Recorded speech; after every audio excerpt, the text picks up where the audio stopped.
All right. So my presentation is about what brings us all here tonight, creativity. This is kind of a series of abstracts that I've been doing out of my little sketchbook. I bought at Barnes & Noble's, one of those $4 like 4x6 types of things. It's nothing in particular. This is kind of this is just going to be like a random kind of gallery of what I'm working on and thoughts about creativity. I saw driving with my dad the other day, organizing this. I saw a guy, he had a hunter's camo cover on his steering wheel, and I thought, oh, that's so genius. So now, this is a composite.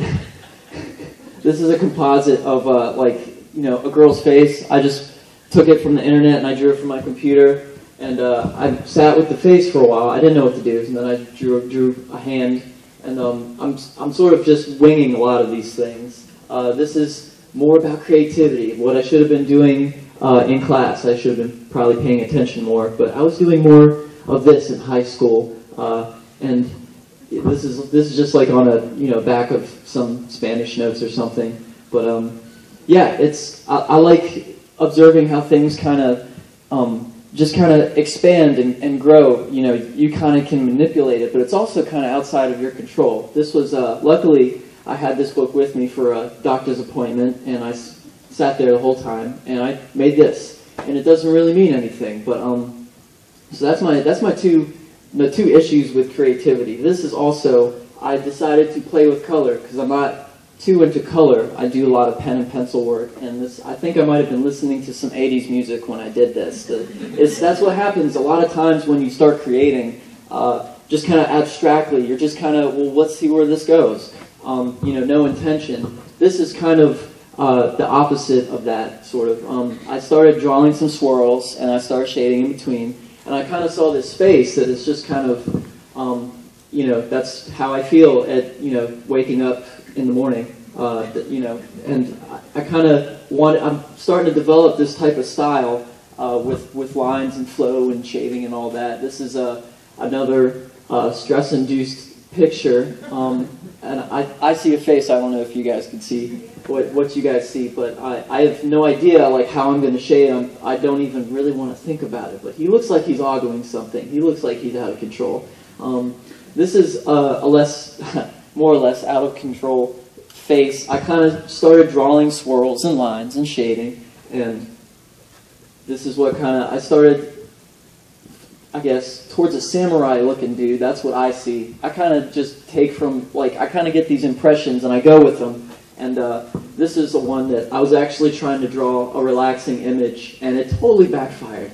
This is just a bunch of it kind of frightens me to look at it. A lot of these are works in progress, and that's kind of what creativity is for me. It's kind of finding new ways, to do everything is a new way. This is, I don't do color a lot, but I actually did this for a friend. She said, I like Muka. You can draw stuff. Can you draw Muka? Oh, sure. So I did colored pencil, and I just kind of copied. I think this is summer, and I haven't done. This is like on a big poster board. It's not the best paper, and this is who I did that for. This is the girl. This is like a Facebook profile picture, and I took that and I started making my own Muka type style. It's got a lot more attitude though. She's like kind of sitting down, crunching on the flowers, and there's like a fallen tree behind her, and she's smoking a cigarette, and she doesn't even smoke in real life, but I'm kind of just experimenting with these styles now. A lot of art is how we've kind of touched on the style, on the hands, how you express yourself, how you come out through this medium, and so I'm not sure if I'm going to do it like a Muka or if I'm going to do it crazy textures or what. So more on creativity.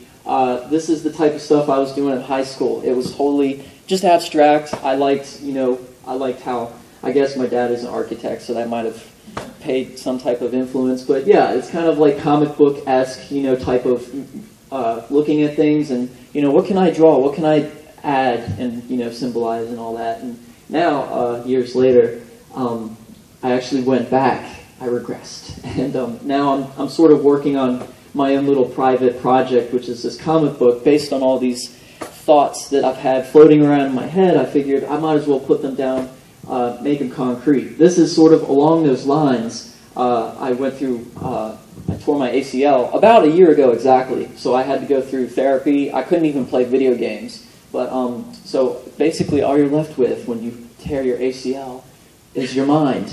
And so you have to make the best of it and start working it and punching it like a punching bag. This is along those lines. I like Batman, but of all the different versions of Batman, I didn't see a colonial Batman. So being a big theme around here, you got the Bat carriage. Tar and Feather Man, he was a tax collector that was like, transformed in a freak tar and feather accident and, stuff like that.